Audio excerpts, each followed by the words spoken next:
Dark Quest 4 review. Now, I definitely think that this game has come at the right point for me. In fact, so much so that I haven't been able to put it down since I got it. But this doesn't mean that I've completed it. Oh no. But I am actually still playing it and enjoying myself within it. Slight pause for you to like and subscribe to the video, and let's get on with it. First off, I will definitely say that I enjoyed the starting of the game, the actual way it tells the story through almost like telling it through a storybook, as it writes down its own story right before your eyes. Some dude has decided upon himself to gather forces that he's created to steal or kidnap villagers in order to turn them into other monstrosities to, I guess, do the same over and over again. Fuck. That is, when you're called into it to go along and obviously try to save the day. And to this, there have been a number of different heroes called upon in order to, well, take back the villagers and obviously defeat the bad guy. And these can range from knights all the way up to wizards and archers and all sorts of different characters, all with their own unique talents and abilities, and obviously weapon preferences. The world is made up of room by room like discovery. Every time you go through a different room, it opens up in a really nicely animated way, and basically you can't see these rooms before you go through the actual doors or gates or whatever you need to go through to go into the next section. Once you enter these different areas, you're probably going to be presented with a few different things. Either an enemy, a trap, a chest, or something along those lines. And it is your choice of what you actually want to do next. Not all chests have something in them, although most do actually have coins, which you can spend later on. I will come back to that. The traps are decided in a roll of a dice, I think, or a percentage. You don't actually get to see it really, but I kind of like wish they had put like a dice roll or something in there so you can actually just visualize it in front of you. And obviously, if you get these wrong, you take damage, and that obviously is not a good thing. The combat is turn-based, and it's kind of like a board game.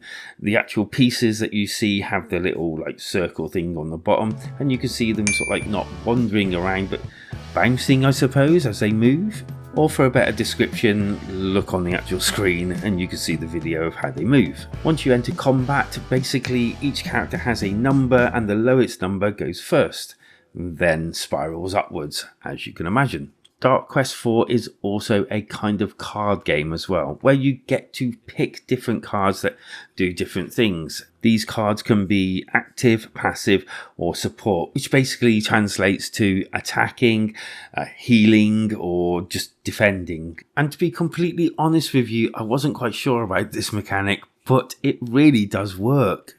This added extra layers tactically to the actual gameplay, although as you can see from my gameplay video, it does take a little bit to get used to. Although don't you not get used to hitting them like and subscribe buttons.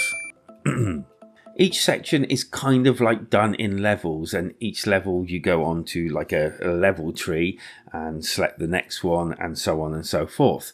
Each section, if you complete it, you get to spend your gold coins and the like on different items. I'll come back to that in a second. And also, if you're defeated, you kind of like get put back to the beginning and you have to pick different characters to go on to the next ones.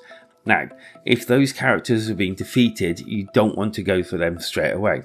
Basically, you can only use, I think, 3 different characters at once. The rest of the team are basically just resting back at your like base.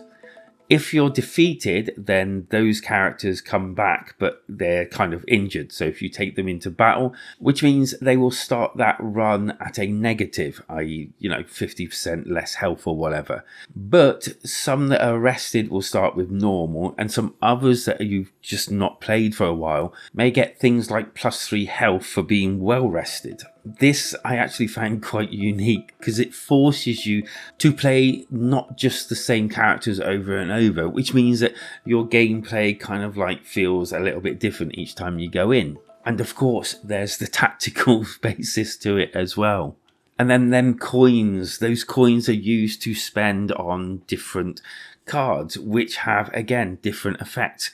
At your base, there are different vendors, and these vendors sell different cards, like alchemy, i.e. your healing and everything, or weaponry, i.e. your like extra damage and things like that. I feel this game has been well thought out, although if they're on the 4th iteration, in fact it kind of feels like they've got this formula and they've worked it out really well.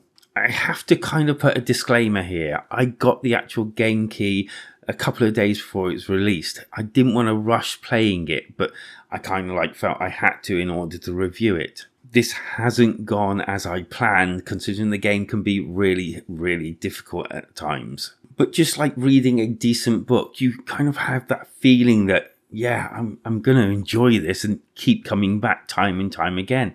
And honestly, I am going to be doing that. Also, I don't normally like card games, you know, the type of this sort of like mechanic.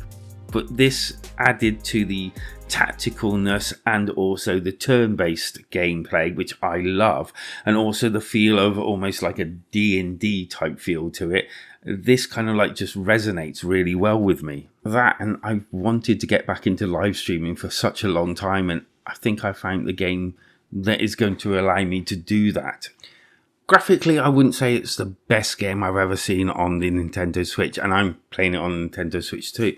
But I do like the way everything pops up, and I do like the little animations that they have. It all kind of helps little by little to suck you into the universe that you're now being presented with. And as for the sound, well, there's a little bit of speech there. There's your normal different sounds of oohs and ahs when, you know, your characters get injured. And there's a pretty decent actual music score that I haven't actually turned down, which is quite surprising for me.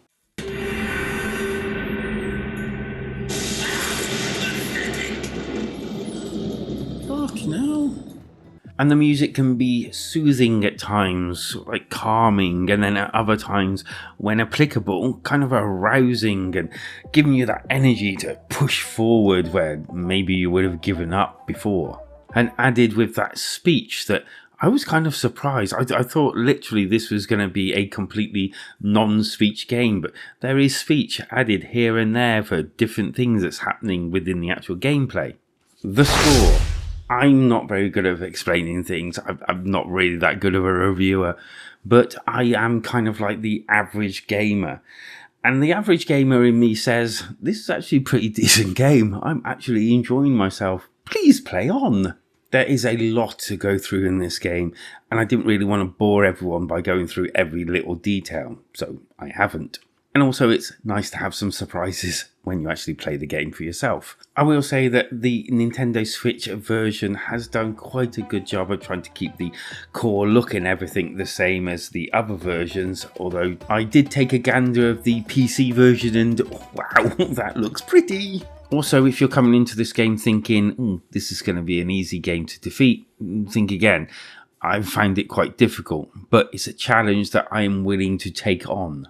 My score for Dark Quest 4 is going to be a 7 out of 10. This is pretty well based on everything I've mentioned already, although I will say that difficulty is kind of like being punched in the gut sometimes. But as I've proven, if you keep playing, you'll get better and your characters will get better, which means that you'll get further. And with that, let me know down in the comments whether you'll be picking up Dark Quest 4 or indeed just leaving it to not be picked up. Like and subscribe. Thanks for joining me, because life is better when we game together.